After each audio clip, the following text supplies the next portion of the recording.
So hi everyone, today I'm going to be doing a review of the RAV4 compared to the bZ4X. So bZ4X has just been introduced recently. It's a fully electric vehicle in comparison to the RAV4, which is just your hybrid vehicle. So we're going to look around both of them and see what is best about these two vehicles, and let me know which ones you think are the best and how do they compare to each other. Let's have a look around. So here we go, guys. Here is the bZ4X. It's a similar size to the RAV4, very similar size wise. You know, it's your standard SUV type size, good amount of headspace. Interestingly, the wheels, I think they're big 18-inch wheels, exactly the same as what you got on the RAV4. Not a lot of difference there. So let's have more of a look around.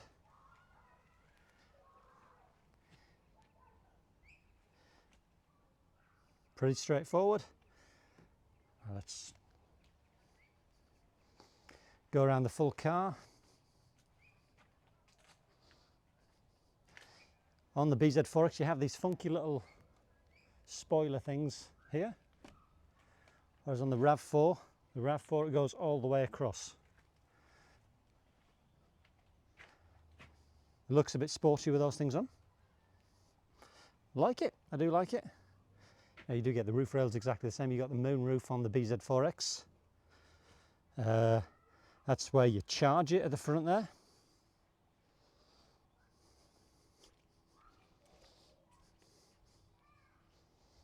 There we go, that's what it looks like. Let's have a look under the bonnet as well. So I'll just pop the bonnet on this thing. Let's get in the car. Popping the bonnet is, as you always do, same place. It's exactly the same on all of these. Pop the bonnet. There's a little lever there.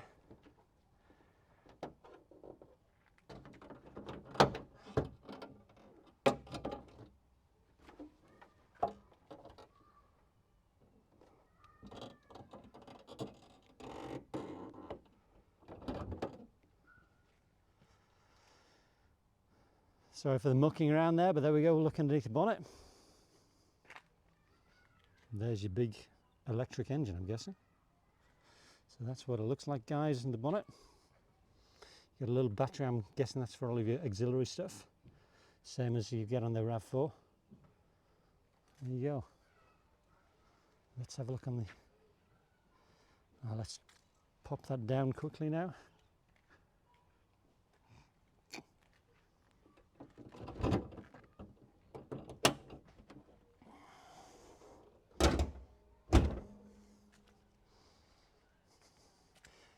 Let's have a look in the boot of this thing. Or the trunk, as you may be calling it in the US. That does open up pretty quick. I do like that. On the RAV4, it's slow. It's pretty quick. That's a lot quicker than the RAV4.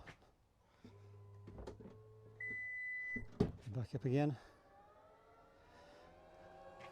And it's a good size boot. Pretty much the same size as the RAV4, not a lot in it. Pull out thing exactly the same as the RAV4. Not a lot of difference in that.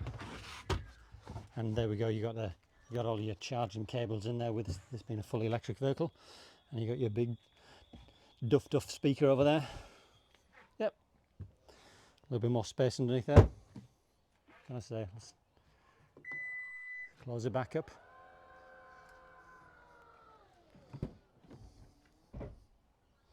Okay, on the inside of the vehicle, again, it's very similar. Similar to the RAV4. You got your two USB-C charging ports there, two little vents. You got a good, I think there's a number of, I think there's 7 speakers in this car, so it should be a pretty decent sound system. And what you do notice, you've got a lot more space here for your legroom, because this is not raised up as it is in the RAV4. You've got the cup holders on the inside, and you've got a big moonroof. That moonroof lets in a lot of light, which is nice. However, if you're in a hot country like Australia, it gets really hot. So you want to cover that up, which it does. It does have a cover for it, so that's fine. Let's look around. So again, the seats are so similar to the RAV4.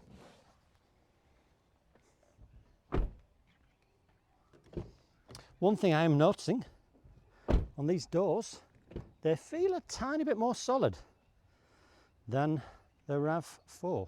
Just a tiny bit, not a lot. Okay, now inside the car, you'll see the dashboard is far, far back over there. We've got a big screen here. Put the power on. And again, you really do feel like you're in a Toyota. I'll shut the moonroof.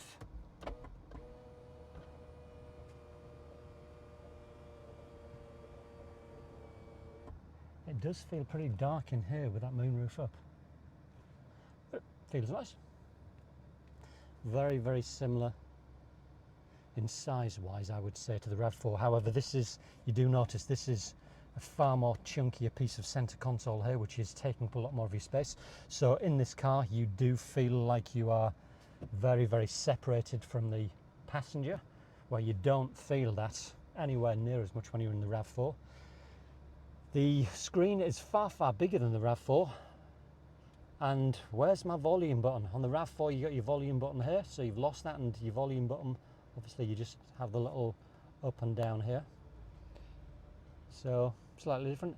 You've got your heated or your cooled seats. So very, very similar to the RAV4. There we go with the cooled seats. That is a cool feature, definitely when it's hot. Functionality, you've got all your, here we go, the eco mode and all of the X mode, slippy mode or whatever that is. Sorry, traction control that will be. And all of your similar buttons. Pretty much same old, same old. Same as exactly what you'd expect it to be. Same as what you've got in the RAV4. So obviously one of the big differences, the screen. It's a lot bigger in the bZ4X. However, your functionality of it is exactly the same. You can tell it's so similar to the RAV4, which we will look at next. Steering wheel, you got so many more buttons on it. You got your answering your phone, your up, down, left, right, and actioning that. Volume controls, your modes, changing your channels here, and you have all of your cruise control here. So similar, got all the same functionality. This just feels a little bit different to what your standard Toyota is. As for your buttons, that feels exactly the same. It's completely the same, exactly the same in relation to, you got your memory seats there, exactly the same as in the RAV4. Obviously that dash there, tiny dash, is very different. Do I prefer it, or do I prefer the RAV4? Too early to say at this point. One thing I will say is, obviously if you're getting this vehicle, the range on this vehicle is, I believe, around 450 to 500, the range on this, 450 to 500 kilometers. Whereas if you fill the RAV4 hybrid up, fill it up, you've got a full tank, theoretically it's supposed to get 1100 kilometers. Of course you never get that, it's more like 900 kilometers, but either way, 900 kilometers, it's still going to be twice as far as what you have in the bZ4X. So what else can I say? As you can see, it's a good size in the back. Do like the real dark interior on it, but it does makes it feel quite premium in here. And as I mentioned, it just looks so similar to the RAV4 in so many ways. Okay, so another quick look around the bZ4X. Looking at this car, some of the things that you will notice on the front, can you see those little like air vent type things? well, sorry, not air vent, it just allows the air to flow through between the side of the vehicle. You got your little camera there at the front for your 360-degree cameras. On your wing mirrors, you got the two cameras there. Obviously, you got the charging point there. The wheels, what can I say? I don't like them, I don't dislike them. The wheels, they do the job. You can see the body mouldings on it, it's pretty flat. Standard looking vehicle. Got the badging on the back. No exhaust pipe, of course, because it's electric. Got all of your reverse sensors on there. And you've got your big moonroof, and you've got your crossbars, so that if you want to put your roof racks on it, you can fit them in there. This thing, when you do lock it up, you know, you just put your finger over this to lock it, or you put your finger on the inside to unlock it. Exactly the same as a RAV4. You got your badging battery electric vehicle there, so everyone knows it's electric. So there we have it, guys. That is the bZ4X. Let me know, what do you think? What do you think of the car? Do you like it? Do you dislike it? Would you buy one?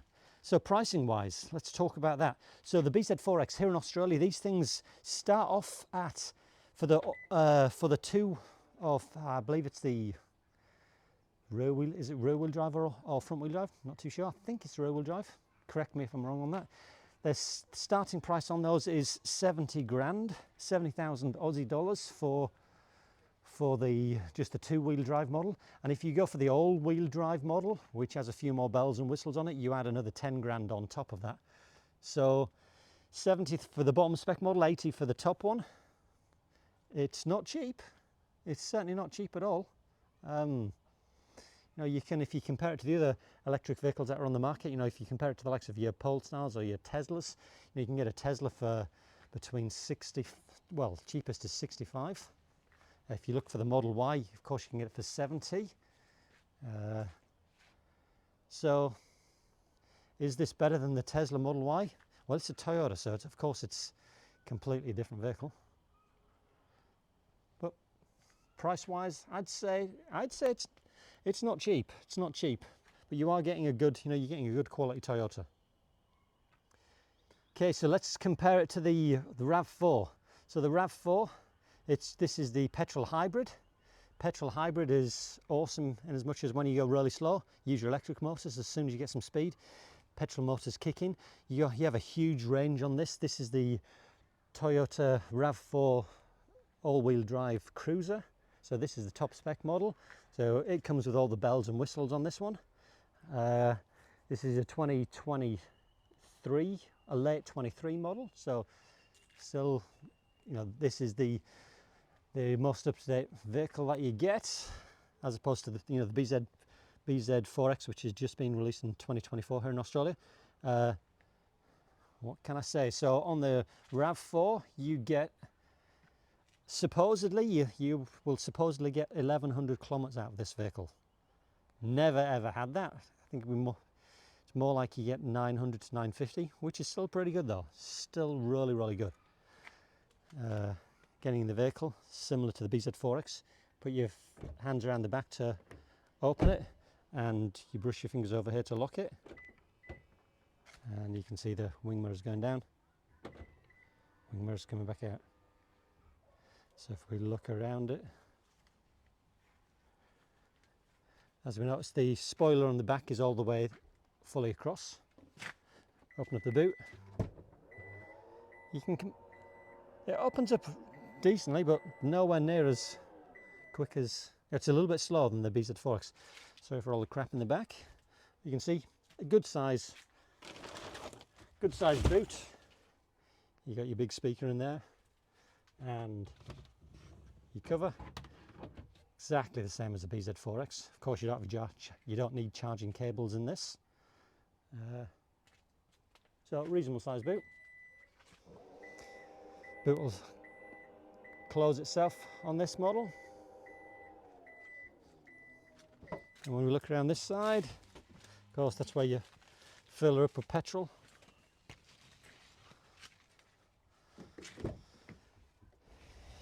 You have electric seats everywhere, fully electric seats. Again, similar to the bZ4X. Look around the other side first.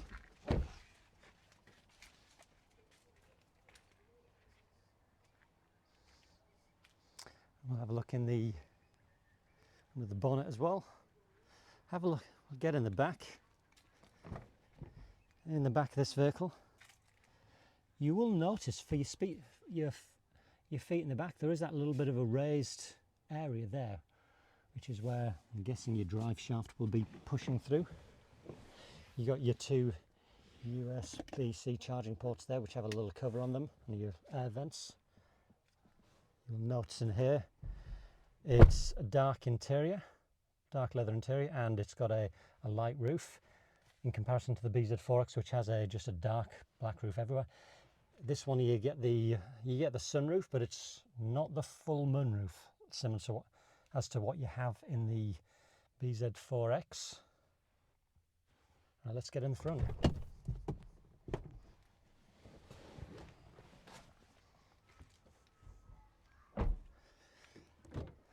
Okay, in the front of the car, again you got your fully electric seats, both driver and passenger.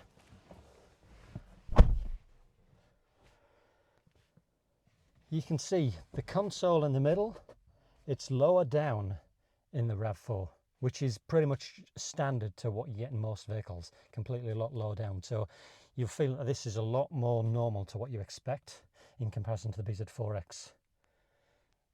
Other than that, it looks very similar. You know, when you look at the stereo in this one, we turn it on, a lot more dials in this thing.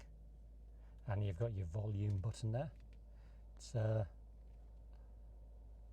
little bit slow to turn on, but it's the same JBL. So looking at the sound system in here, you can see the screen is slightly smaller. It's smaller than what you get in the bZ4X. It's not as big a screen, but you've got your nice volume on it. You're in the bZ4X, you know, you got your volume controls here and your power in the middle. Which one do you prefer? I prefer a nice dial. That's just a bit of a personal preference. You do have your heated seats in this. Heated, you've got the heated and your cooled seats, so it's more of a button in here and it's clearer. Good. It's got all the traction control buttons. It's got all of your, well, it's always an EV mode, so I don't know why they even say that. It's got all the eco and the sports mode. So if you turn it eco, that goes green. If you turn it sport, it goes red, and if you go normal, it just goes blue. That's pretty cool. And looking at the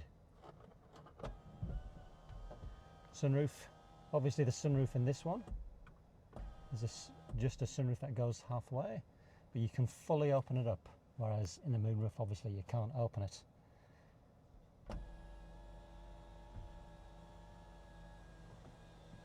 So if you want a sunroof that you can open, obviously this is going to be better. And we've got a sunshade there. Nice. The screen on this one is, again, it's far more of what you're used to. It's got all the information on the screens. You can personalize quite a few of these things on the front, which is pretty cool, but I'm guessing it's somewhat similar in the bZ4X, although it's a bit of a smaller screen. So I do like the screen on this full LCD screen.